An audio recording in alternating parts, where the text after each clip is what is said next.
ensemble, Père Seigneur, soyons tous bénis dans le nom précieux du Seigneur Jésus-Christ de Nazareth. Sois encore béni, Seigneur, sois encore magnifié, sois encore exalté pour tout ce que tu es.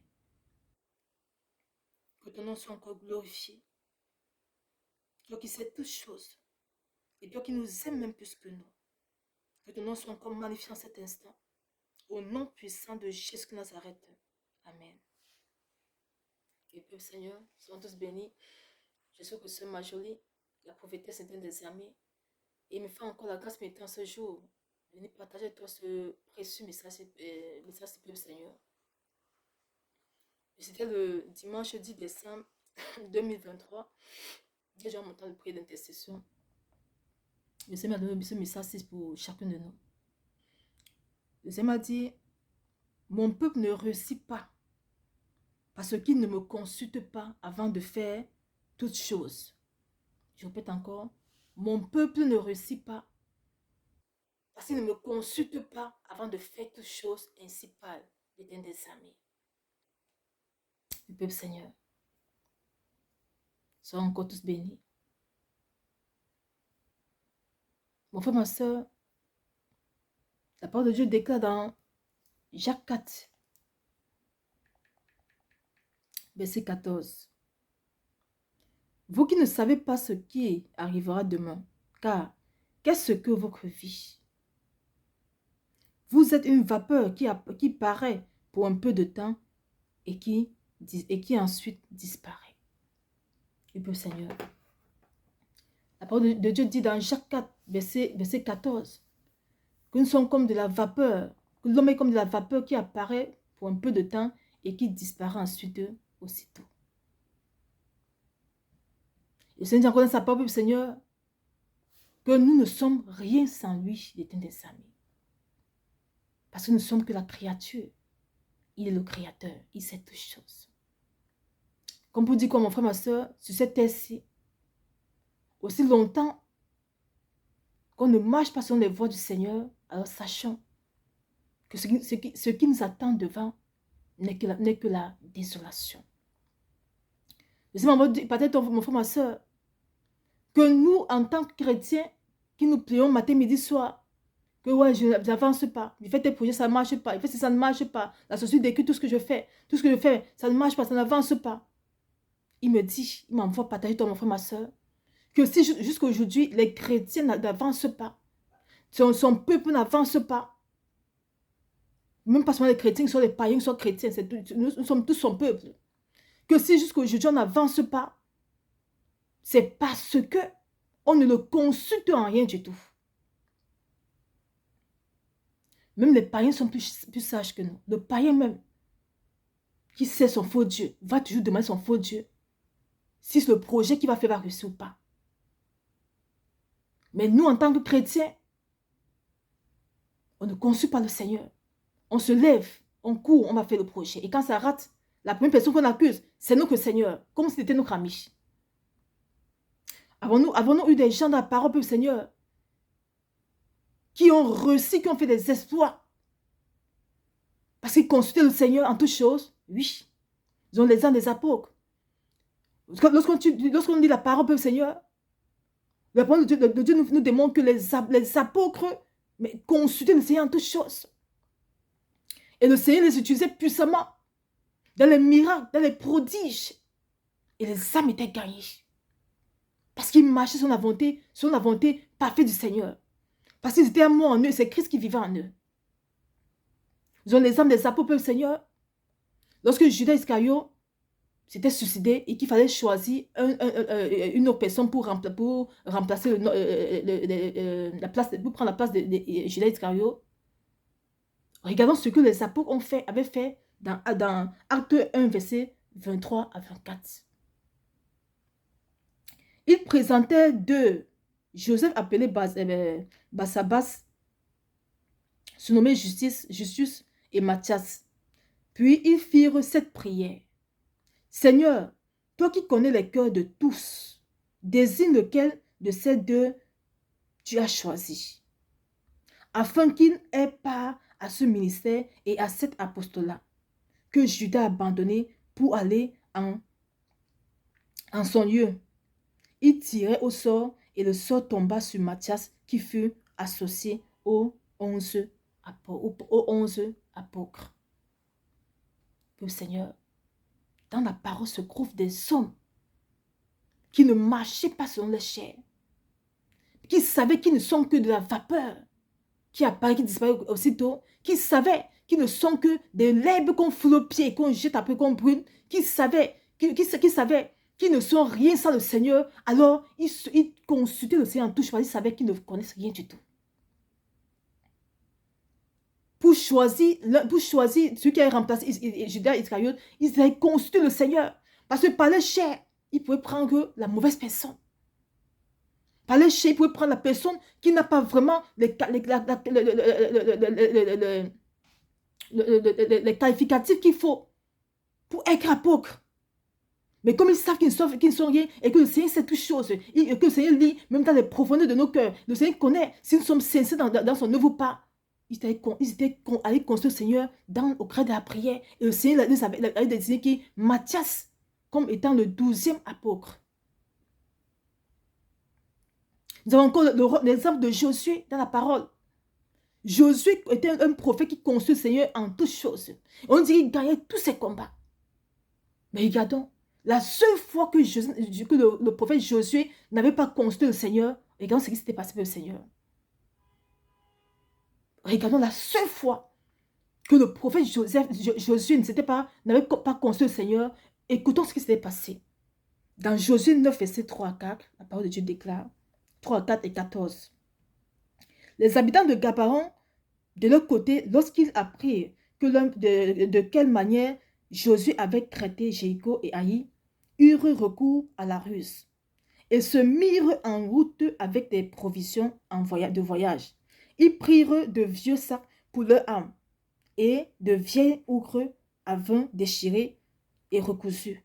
Les hommes d'Israël, verset 14, les hommes d'Israël prirent de leurs provisions et ils ne consultèrent point l'Éternel. Et à cause de cette erreur, du fait de ne pas consulter l'Éternel, ils avaient commis une erreur.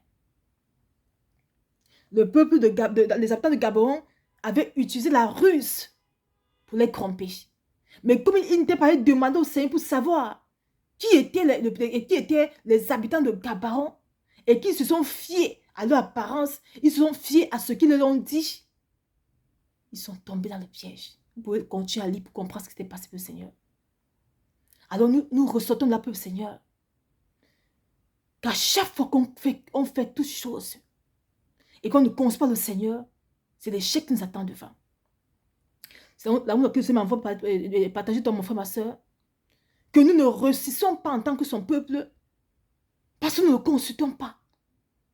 Tous ceux qui consultent le Seigneur réussissent dans le projet. J'ai l'exemple d'une soeur qui avait son projet à faire. Elle m'a fait part de ça. J'ai dit, m'en prier de mon Seigneur. Et le Seigneur lui a fait part de ça. Après quand je dis, devant le Seigneur, elle arrête tout. Elle avait tout arrêté aussitôt. Elle a obéi, elle a tout arrêté. Elle a mis ça dans la face du Seigneur. Et le Seigneur avait répondu. Et le Seigneur, quand je demande au Seigneur, il me dit, mon enfant, c'est moi qui approuve ce projet-là. Et parce qu'elle m'a obéi et qu'elle a cherché ma volonté, dis-lui que ce projet va réussir. Dis-lui que je vais veiller sur ce projet afin que rien ne puisse détruire ce projet. Nous voyons un peu le Seigneur. Parce qu'elle m'a consulté et qu'elle m'a donné la première place, j'approuve ce projet. Et comme j'approuve ce projet, je vais veiller à ce que ce projet se passe dans de bonnes conditions. Voilà ce que Dieu peut, Seigneur. Quelque chose que l'ennemi fera pour détruire ce projet-là, ils ne réussiront pas. Parce qu'il ne s'est pas levé pour le faire. Elle a donc consulté le Seigneur. Le Seigneur a dit, oui, tu peux faire ce projet-là. Et je vais ouvrir les portes des finances pour que tu puisses faire ce projet-là. Et comme j'approuve ce projet, moi, je vais veiller à ce que ça se passe bien. Nous oublions plus le Seigneur que ce monde est esprit. Pendant que tu es là pour faire ton projet, l'ennemi aussi est là pour détruire ce projet. Ce monde est rempli de jalousie, est rempli de sorciers, de méchanceté. Tu es là pour faire ton projet sans le Seigneur. Mais tu comptes sur qui peut le Seigneur. Tu te lèves, tu fais telle chose ou telle chose. Sans le Seigneur, tu comptes sur qui? Tu veux peut-être voyager, je ne sais pas. Tu veux peut-être acheter même terrain. J'ai une qui veut acheter le terrain. Je lui ai dit, demande au Seigneur d'abord. Et comme elle a mis en prière, le premier terrain elle veut acheter son mari, le Seigneur tout fait qu'il n'achète pas ce terrain-là. Pour finir, on vendre ça à quelqu'un d'autre.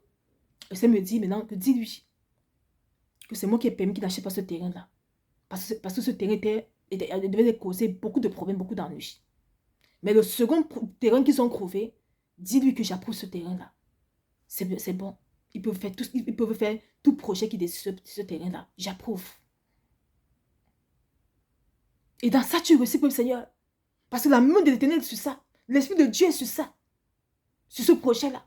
Alors, aucun autre esprit ne peut détruire ce projet. Il va passer par où pour détruire un projet dans lequel le Seigneur y est? Quel esprit peut détruire ce projet? Ce que nous tuons en tant que chrétiens pour le Seigneur, ce que nous devons pour marcher, donc nous oublions que tout est spirituel sur cette terre-ci. Tout est spirituel. Tu te lèves pour faire n'importe quoi. Mais sache qu'il y a aussi le camp inverse qui va détruire ce projet-là. Qui va détruire ce que tu veux faire. Peut-être tu veux te marier, mais tu ne comptes pas le Seigneur. Mais on va détruire ça. Tu peux même te marier, mais à l'intérieur, ça ne va pas marcher. Tu ne seras pas heureuse dans ce mariage-là. Parce qu'il y a des gens qui vont détruire. C'est la raison pour laquelle ne reçois pas le Seigneur. Tu peux peut-être ouvrir un commerce. Tu demandes pour le Seigneur de t'orienter dans quel commerce tu les essaies. Tu te laisses comme tout le monde, tu vas ouvrir un commerce. Mais ça ne va pas marcher. Sous ceci te fait la grâce métier, mais ça ne va pas marcher. De ça marche, après tu te mets seulement à tourner en rond dans ça. Mais par contre, si au préalable, tu as demandé au Seigneur, voici, je m'ai béni les finances, voici, je veux faire tel projet, je veux peut-être ouvrir, je veux peut-être faire du commerce, mais tu me regardes dans quoi, Seigneur? Dans quoi est-ce que tu peux faire ce commerce-là? C'est ta volonté que je veux. Le Seigneur va te révéler que fais dans telle chose. Dans telle chose, tu vas plus réussir. Et dans ça, tu vas respecter le Seigneur, parce que ça me sur ça. Maintenant, tu vas prendre ton âge, tu vas faire un autre projet avec, tu vas faire un autre commerce avec, mais tu seras voir l'échec, le Seigneur. Alors, soyons sages, le Seigneur, et sachant que nous ne sommes rien du tout. Consultons le Seigneur en touche, le Seigneur. Consultons en touche. Le Seigneur dit qu'on ne reçoit pas parce qu'on ne consulte pas. Nous comptons sur qui pour ne pas consulter le Seigneur. Mais nous allons consulter les hommes. Même lorsque tu viens me voir, je te dis, va te redemander au Seigneur. Même quand le Seigneur me donne la réponse, je ne te dis pas aussitôt. J'attends d'abord que tu pries d'abord aussi. C'est quand je rends compte que tu n'as rien reçu, que je te dis, voici ce que le Seigneur demande que tu dois faire. Et quand tu fais ça, réussit.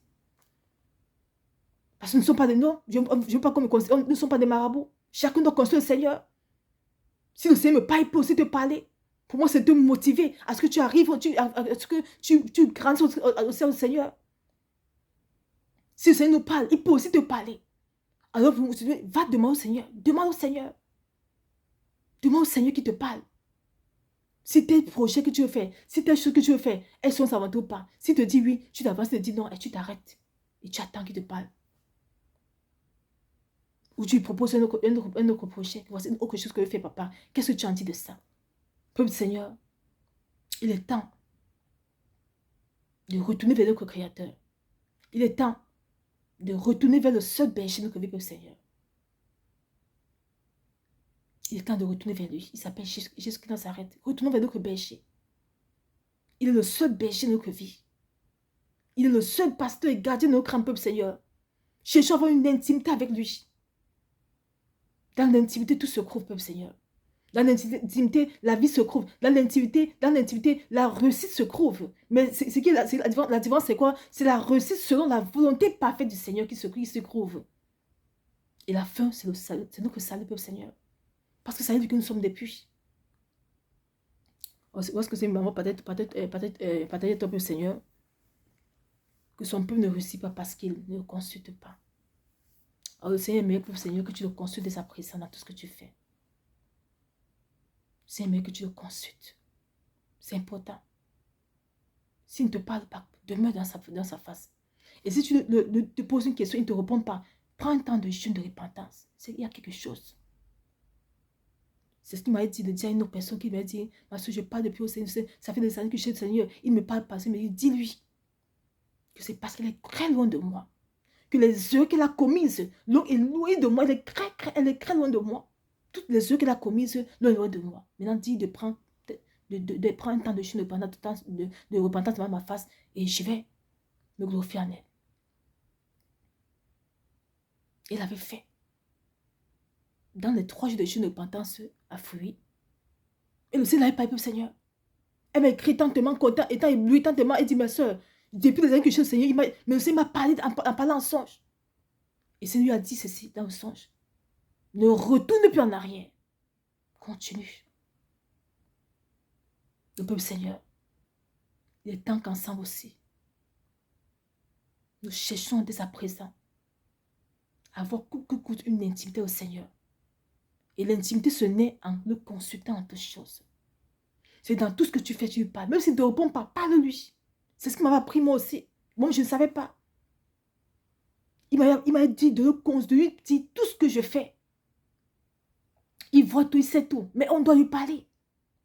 Et quand je lui parlais, en ce temps-là, il ne me parlait pas encore bouche à bouche. C'était beaucoup plus en son qu'il me parlait. Quand je lui parle de telles choses, s'il y a danger, quand je me couche dans le sol, il me dit, mon enfant, ce que tu m'as dit, c'est pas bon. Ne fais pas ça, c'est pas bon. C'est maintenant qu'il me parle bouche à bouche, qu'il me parle comme ça directement. Mais parce qu'il m'a aussi fait grandir devant sa face, le Seigneur. Et aussi parce que l'obéissance aussi, pour le Seigneur. Plus tu obéis au Seigneur, plus il te fait grandir dans sa présence. C'est l'obéissance pour le Seigneur qui nous amène à grandir dans l'intimité du Seigneur. L'obéissance. Or, dès à présent, cherchons à être obéissants et avoir une intimité avec notre Seigneur, avec notre Créateur. C'est dans ça qu'il y a la vie, c'est dans ça qu'il y a la réussite. Et la réussite, sont sa volonté parfaite. Parce que c'est lui qui nous dira, fais ça, ne fais pas ça. Monte, ne monte pas. Descends ou ne fais pas ceci. Et dans ça, tu seras épanoui, le Seigneur. Alors, sommes tous bénis. Et que la gloire soit encore rendue au Tout-Puissant pour des siècles et des siècles. Au nom puissant, Jésus s'arrête. Amen. Chante le Seigneur.